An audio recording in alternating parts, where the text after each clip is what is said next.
The biggest turbulent time in my history was in 2016. A drunk driver hit me head on outside of Nashville, Tennessee. I had 30 or so companies in my holdings doing what I thought was quite well.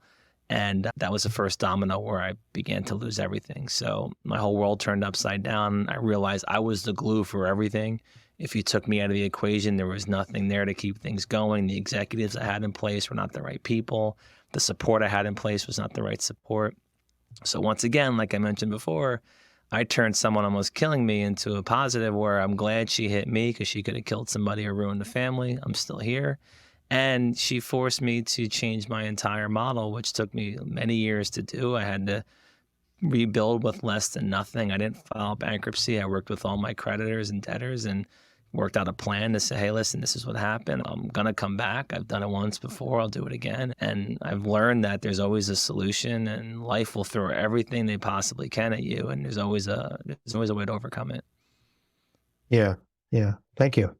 You have said it so simply, and I'm still taking it in.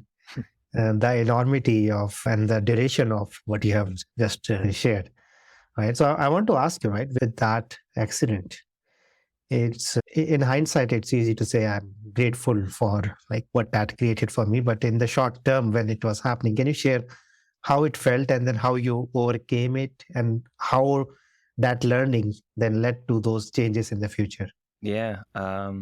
I think because at an early age, I've been used to problems and hurdles. So in my mind, it was just another hurdle. Now, if there was an true Hollywood story following me around, yes, I was very angry and upset with humanity and the world. There were people that I co-signed for homes and cars and helped their careers. The minute that they knew there was maybe not a paycheck in the near future, I couldn't get an hour from people. So I knew at that moment that I could very easily become bitter, jaded, and angry and hate the world.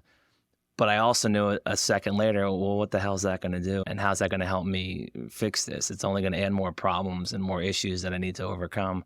So I had to quickly snap out of it. Now, there's still times where I have flashbacks, like probably someone from Vietnam, like gets really upset about that moment and what I had to learn and who was in my corner, but more importantly, who I thought would be in my corner that wasn't anywhere to be found.